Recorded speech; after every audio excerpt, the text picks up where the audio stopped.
Okay, Deuteronomy chapter 4, verses 5 to 8. See, I have taught you decrees and laws as the Lord my God commanded me, so that you may follow them in the land you are entering to take possession of it. Observe them carefully, for this will show your wisdom and understanding to the nations who will hear about all these decrees and say, surely this great nation is a wise and understanding people. What other nation is so great as to have their gods near them the way the Lord our God is near us whenever we pray to him? And what other nation is so great as to have such righteous decrees and laws as this body of laws I am setting before you today? Okay, dalangin muna tayo.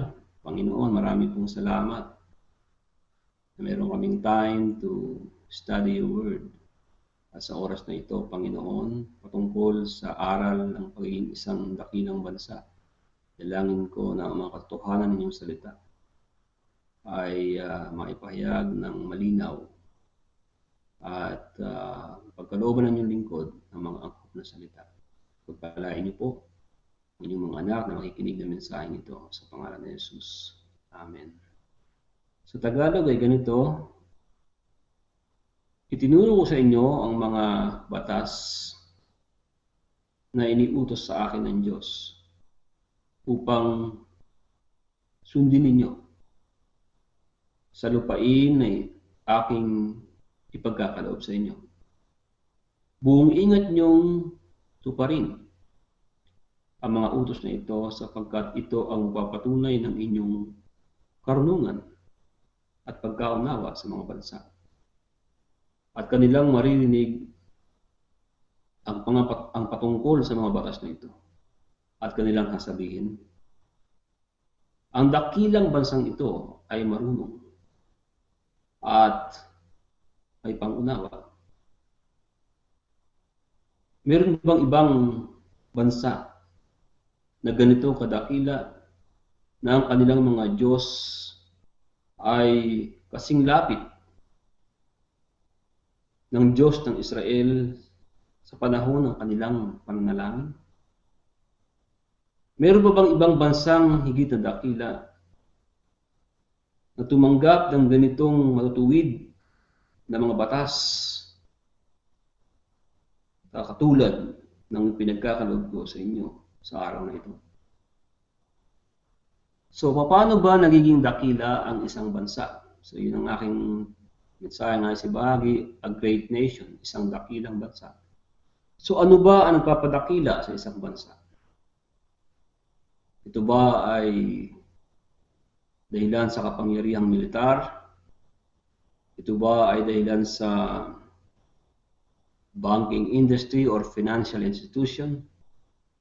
Ito ba ay dahilan sa maraming mga negosyante o sistema ng pamahalaan, ng gobyerno, o mga malalaking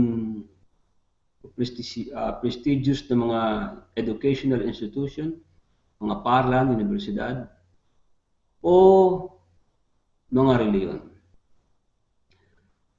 Sinagot ni Moses ang tanong na yan dito sa binasa kong mga passage sa Deuteronomy chapter 4 verses 5 to 8. Binabanggit ni Moses dito yung utos na kanyang ibinigay sa bansang Israel na nakasentro sa mga batas ng Diyos na ipinag-uutos ng Panginoon. Na ang pagsunod sa mga utos na ito ay isang palatandaan ng isang marunong at may pangunawang bansa. Isang bansang may pangunawa at marunong. At resulta nito, yung mga surrounding nations, yung mga karatig bansa na nakapalibot sa Israel ay kanilang kikilalanin na ang bansang Israel ay tunay ngang isang dakilang bansa. At dito binanggit ni Moses yung mga katangian ng isang dakilang bansa o isang dakilang bayan. Ayon kay Moses, ang isang dakilang bansa ay isang bansa na kung saan ay malapit ang Diyos sa kanilang panalangin. Ang isang dakilang bansa ay isang bansa na tumanggap ng mga kautusan mula sa Diyos. At dahilan sa ang layunin ng Diyos kung bakit ipinagkaloob ang mga kautusan ay walang iba kundi ang sundin ng mga ito at baguhin ang mga buhay ng mga tao, magbagong buhay ng mga tao at ng lipunan. So masasabi natin na ang ikatlong katangian ng isang dakilang bansa ay isang bansang buong ingat na sumusunod sa mga batas ng Diyos. So ito ang tatlong katangian ng isang dakilang bansa. Pag sila nananalangin, malapit ang Panginoon sa kanila. Tumanggap sila ng mga kautusan mula sa Diyos. At pangatlo, sinusunod nila ang mga kautusan tinanggap nila sa Diyos. Totoo na ang pagkatawag ng Diyos sa bansang Israel ay masasabi nating bukod tangi o unique. Yung kanilang pagiging isang priest nation o isang bansang saserdote para maging liwanag o tanglaw sa mga bansang pagano sa kanilang kapaligiran. Walang sino mang bansa na pwedeng magsabing may ganyang kaming klaseng calling o pagkatawag. Hindi pwede sabihin ng South Korea o ng Pilipinas na yung calling ng Israel ay amin din calling. Pero malinaw sa banal na kasulatan na kung bakit tinawag ng Diyos ang bansang Israel para maging tanglaw sa mga bansa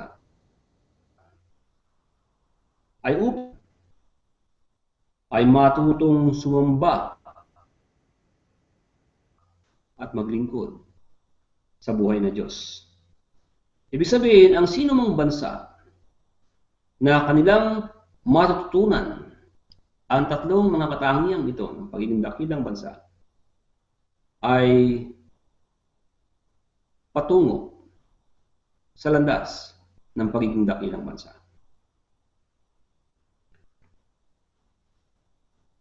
Bilang Pilipino, siyempre, nangangarap tayo ng Pilipinas maging dakilang bansa.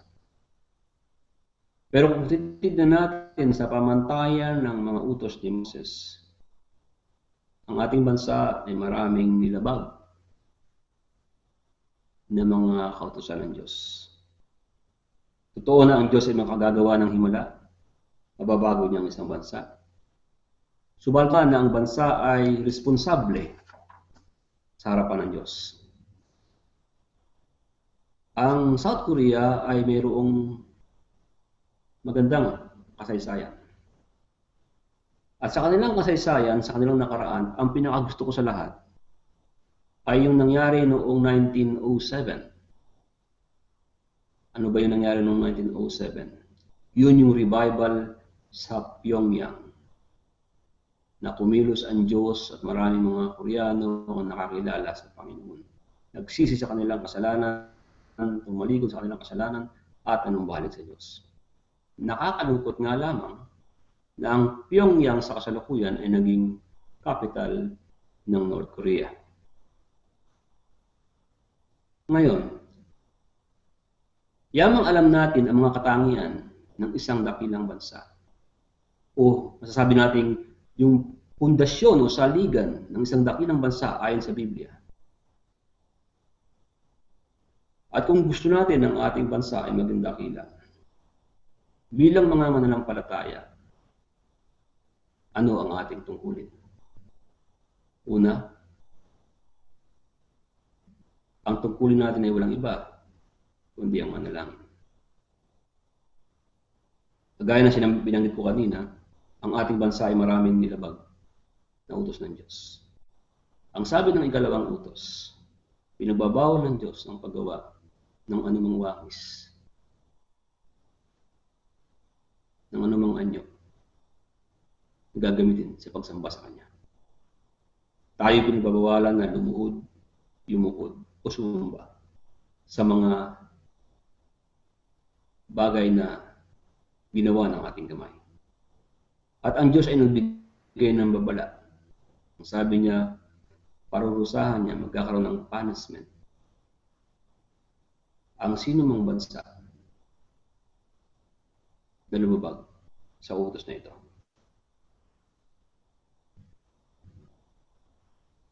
I think, ano bang petsa? Basta itong January lang yan. Yung pesta ng Nazareno. Ang daming Pilipino. May picture ako dito eh. Ang daming mga Pilipino. Napakakapal na mga tao. Nagtungo doon sa Manila, sa Quiapo.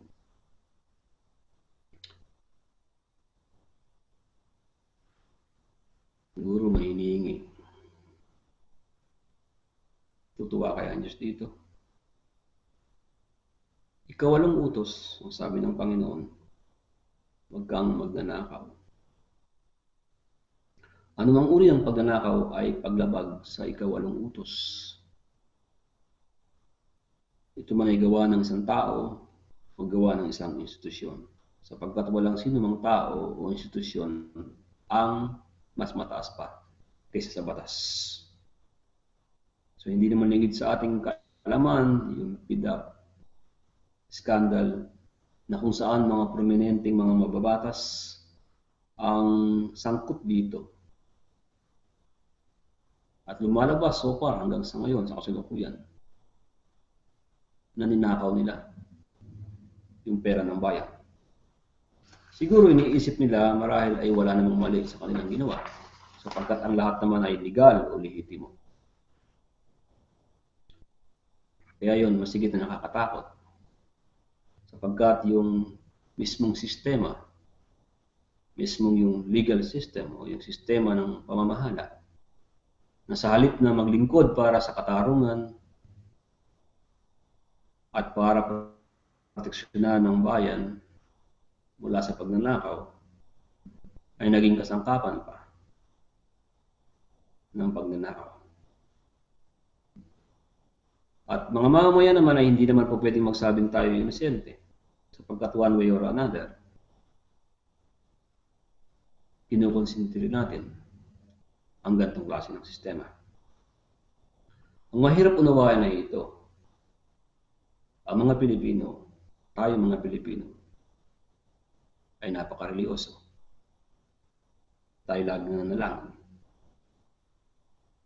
Pero ang tanong bakit? Sa ating pananalangin ay hindi na natin nararanasan na malapit ang Diyos. Bakit sa kabila ng ating pananalangin ay para bagang hindi dinirinig ng Diyos ang ating panalangin? Ang wika ni Propeta Isaiah, and I believe sinabi niya ito sa Israel at ito ay angkop, lapat din sa atin. Ang kamay ng Panginoon ay hindi maiksi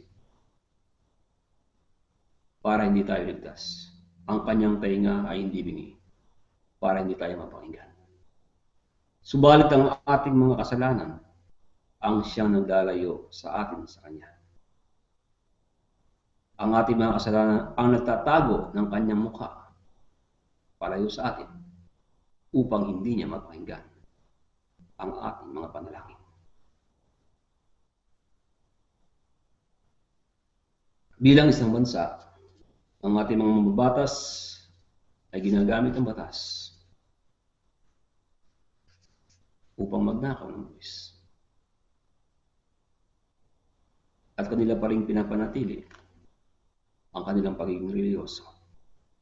Magitan ng pagdalo sa mga misa at patuloy na pananalangin. Marami sa ating mga kababayan ay ganito rin. Tayo nakikibahagi sa isang kultura ng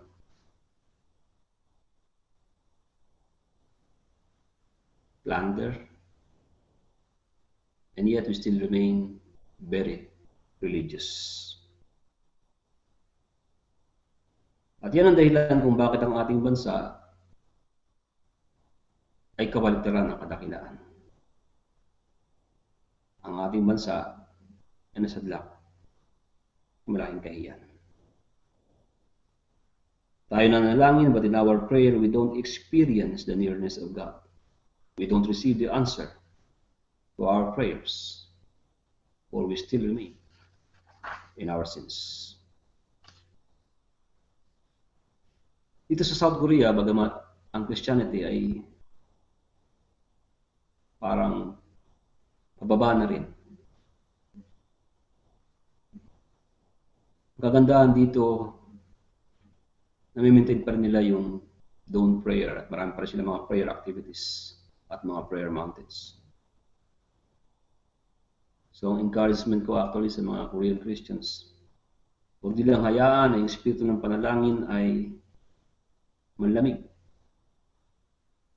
Sapagkat ito ang isa sa naging palatandaan kung bakit ang Korea ay natanyag, kung bakit ang bansang Korea ay nakilala, ang kanilang ekonomiya ay umunlad at sila ay nakaranas ng prosperity. Once na bumaba ang espiritu ng panalangin, I think hindi na rin maganda mangyayari sa kanilang bayan. Kaya sana ay huwag pintulutan Panginoon at ng mga mananampalataya dito na mangyari ang bagay na ito. Ikalawang katangian, o ikalawang bagay, ikalawang responsibilidad natin na dapat natin gawin upang maging dakilang sa itong bansa. Na kailangan natin pag-aralan ang mga kautusan ng Diyos. Yung mga batas na binigay ng Diyos sa bansang Israel ay hindi lamang yun limitado sa kanila. Nais ng Diyos sa magitan ng bansang Israel, yung mga karatig bansa, yung mga bansa sa kanilang paligid, ay matuto rin sumamba at maglingkod sa Diyos. So para ma-achieve yan, para mangyari yan, napakalaga ng pagtuturo sa mga batas ng Diyos. At ang ganyang klaseng pagtuturo ay mangyayari lamang kung mayroong mga tao na magtatalaga ng kanilang buhay sa pag-aaral ng salita ng Diyos. Sa Biblia, mayroong isang specific profession o sabihin natin trabaho na kung saan ang kanilang expectation sa kanila ay maging master sila, maging biyasa sila sa mga utos ng Diyos. At ito yung mga eskriba. At sa Lumang Tipan, ang pinakapopular ay si Ezra. Siya yung pinakapopular o prominenteng halimbawa ng isang ideal scribe sa Lumang Tipan. So ang mga eskriba ay tinuturing na marunong pagdating sa kautusan ng Diyos. Ang kanilang tungkulin ay walang iba kundi pag-aralan ang mga batas ni Moses, ituro ito sa mga tao, at tulungan yung mga tao na isaayos yung mga sigalot na may kinalaman sa batas. Ang nakakalungkot lamang pagdating sa Bagong Tipan, ang mga eskriba ang isa sa pinakamalakas na kaaway ni Jesus. Sa halip na sila ay magturo ng batas ng Diyos, kung ano-ano ng mga klase ng mga detalye o mga technicalities, yung naging concentration ng kanilang pag-aaral. Kaya kung ihambing yung mga eskriba sa Bagong Tipan sa paraan ng pagtuturo ni Jesus, ibang-iba, sabi ng mga tao, si Jesus meron talagang authority. Hindi kagaya ng mga eskriba ng Bagong Tipan. Sa Mateo 23, na kung saan ay nirebuke ni Jesus o kinundina ni Jesus yung mga religious leaders ng panahon niya. Ang mga eskriba ay 8 ulit niyang binanggit. 8 times niyang binanggit. Sa ngayon, ang trabaho niyan ay nakasalalay sa mga pastor, sa mga tagapagturo ng Biblia. Yung binabanggit sa Psalm chapter 1 verse 2, ito ay hindi lamang tumutukoy sa lahat ng mga Kristiyano na sa katangian ng mga mananampalataya ay mayroon silang kaluguran sa batas ng Diyos. Dapat sa mga pastor at mga tagapagturo ng Biblia ay higit at ibayo yung kanilang kaluguran kung ihambing sa mga mananampalataya sa pangkalahatan.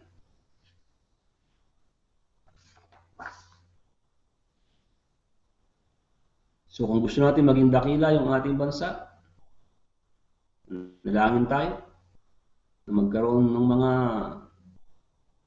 tagapagturo ng Biblia na talagang nag-aaral ng Biblia. Tinuturo yung batas at yung biyaya. Ang sabi ni Victor Hugo, England has two books, the Bible and Shakespeare. England made Shakespeare, but the Bible made England.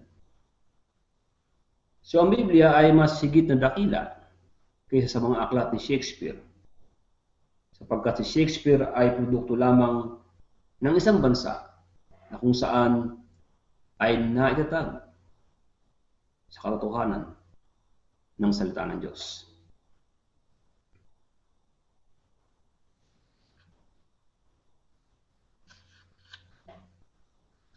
And I believe yung mga kasalukuyang krisis na nangyayari sa atin sa ngayon, na nagmamanifest sa paaralan, sa politika, sa ekonomiya, at sa ating lipunan, ay simbolo lamang na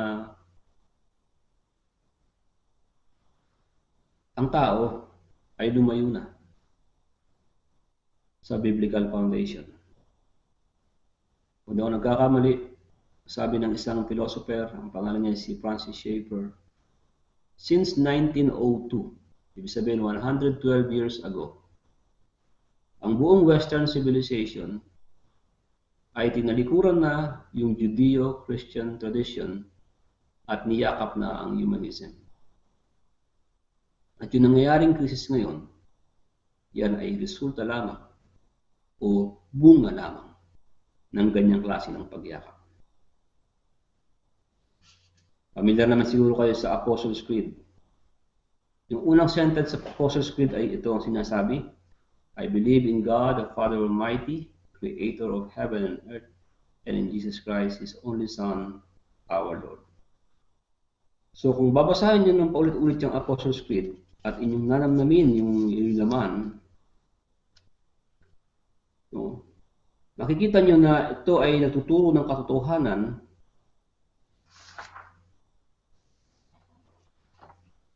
na kung saan ang na may kinalaman sa kasaysayan ng sangkatauhan. So binabanggit dyan na totoo yung ginawang paglikha ng Diyos.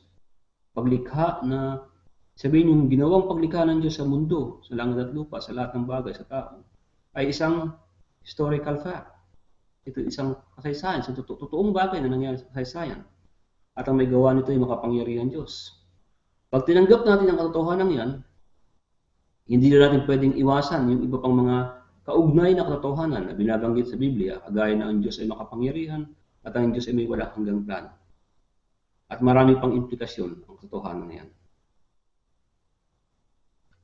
Ikatlo, pagsunod.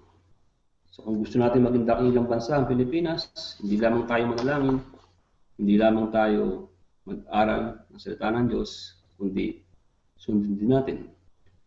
Sa Biblia, ang salita ng Diyos, ang batas, particularly, ang kautusan, ay may tatlong klase. Ang unang category ng kautusan ay ang civil. Ito yung mga batas na may kinalaman, hindi lamang sa simbahan, kundi sa lipunan. Ikalawang category ng batas ay yung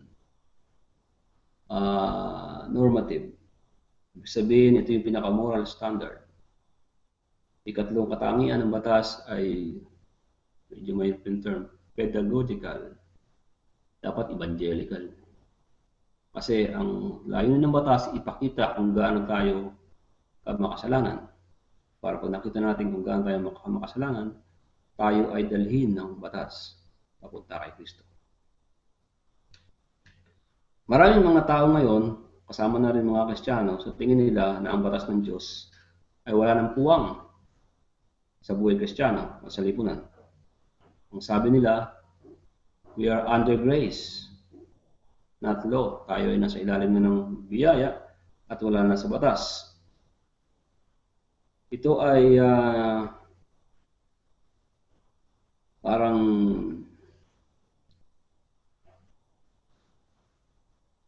nilalabo nito, nilalabo nito na ang tunay na banta sa lipunan natin sa ngayon ay hindi ang batas ng Diyos, kundi yung mga batas na gawa ng tao. Kadalasan ay kanilang inaakusahan ng mga Kristiyano ng religious tyranny pagka yung mga Kristiyano na nagsasabing dapat huwag kaligtaan yung batas ng Diyos. Ang sabi nila, ang Kristyanismo ay hindi effective sa lipunan. Hindi nahulog sa lipunan. Yan ay pang pribadong bagay lamang. Yan ay pang simbahan lamang. Yan ay pang araw lamang ng linggo.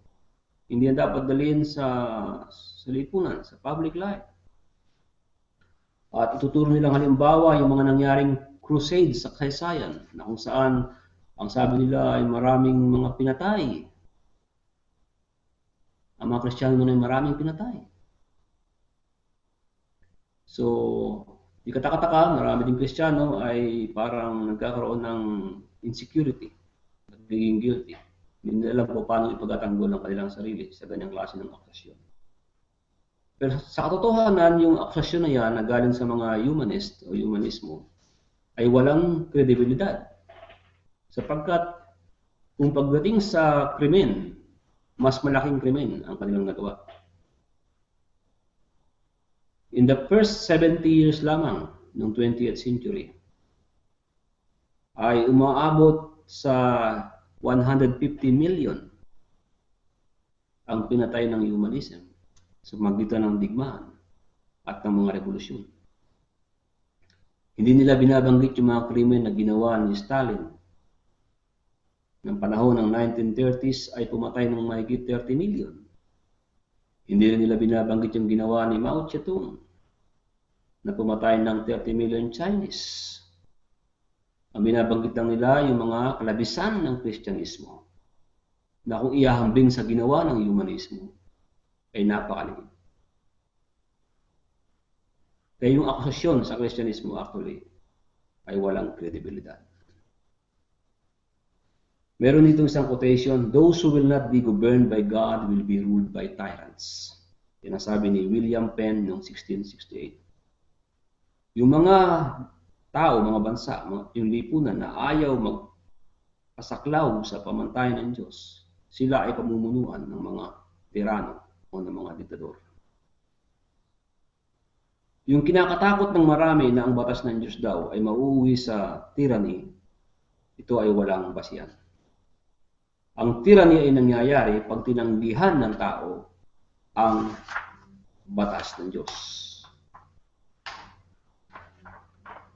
Ang batas ng Diyos ay hindi nauuwi sa tyranny sapagkat ang Diyos ang nagbigay nito. Sa panahon ng Lumang Tipan, ang bansang Israel ay hindi tyranny, hindi dictatorship. Ang tunay na dictatorship ay ang Egypt at ang Babylon.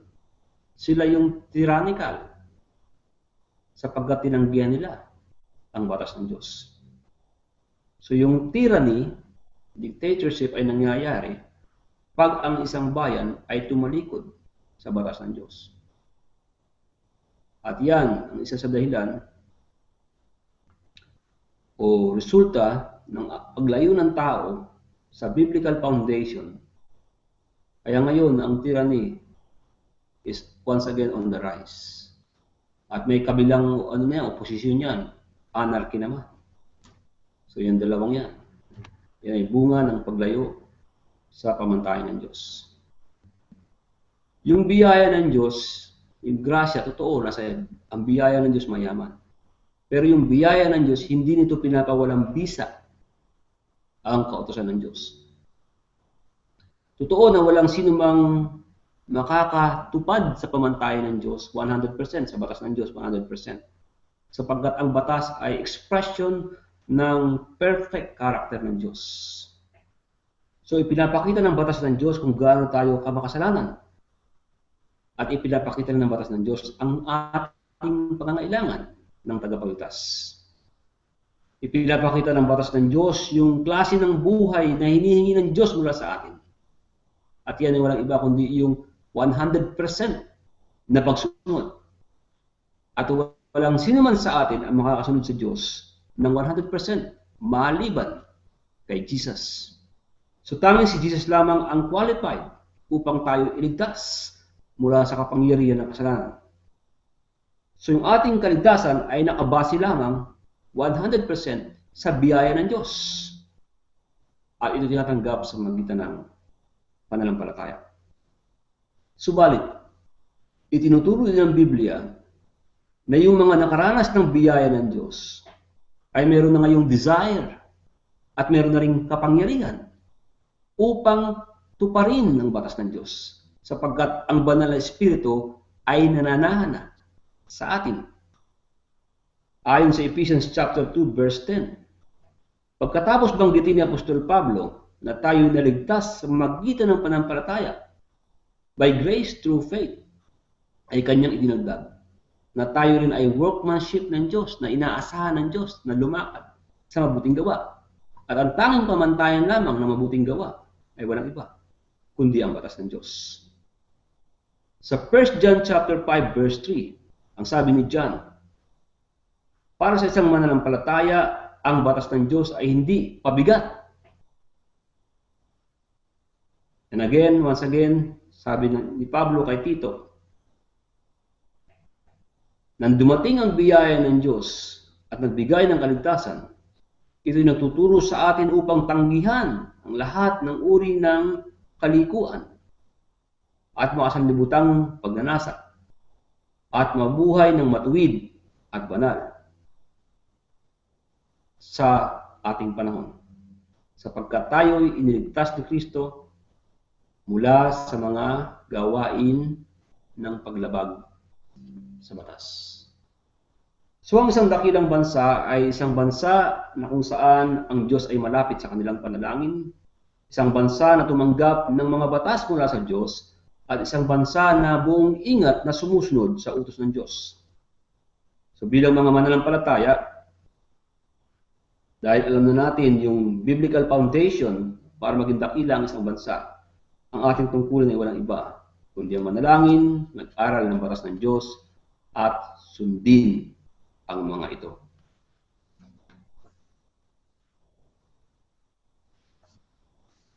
Bilang pagkatapos, nais kong banggitin yung painting na ginawa ni Robert Paul doon sa Supreme Court building sa Luzon. Siguro ipapakita na lang ni Brother Marvin sa inyo, na doon ay nakatayo yung isang babae na kumakatawan kay Lady Justice sa katarungan. Habang yung mga judges ay nagtatalo, nakatingin, nag-uusap, nagtatalo-talo, yung mga tao ay nagtatalo-talo kung alin ba ang tama at alin ang mali. Si Lady Justice ay may hawak na timbangan, may scale, sa kanan, at sa kaliwa naman ay espada. At yung espada niya ay nakaturo sa isang aklat, na yung aklat ay walang iba kundi ang batas ng Diyos. Sa kasaysayan, nalilito ang tao. Anong pamantayan ang tama at mali? Noong panahon ng Roman Empire, ang tama at mali ay tinatakda ng Estado, ng Caesar o ng Imperyo. Noong panahon ng medieval period, human reason at Bible, pero na-overpower yung Bible, sa bandang huli ang susunod talaga ay ang Papa. Pagdating ng Reformation, 16th century, ibinalik. Kumbaga, ang Biblia lamang ang dapat na maging pamantayan ng tama at mali. At yan ang sinundan ng mga Puritans sa England.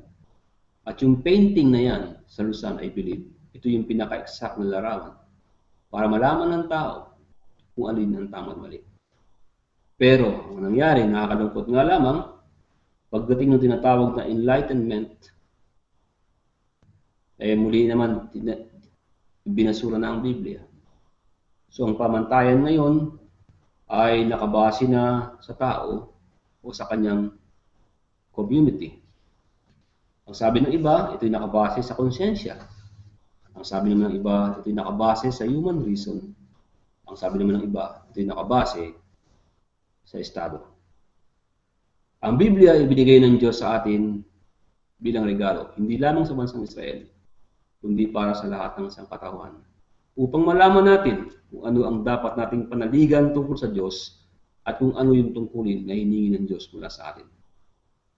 Ang bansa na nalalaman ang bagay na ito at gagawin ang sinasabi ng Diyos ay patungo sa daan ng pagiging dakila. Pagpalain kayo ng Panginoon.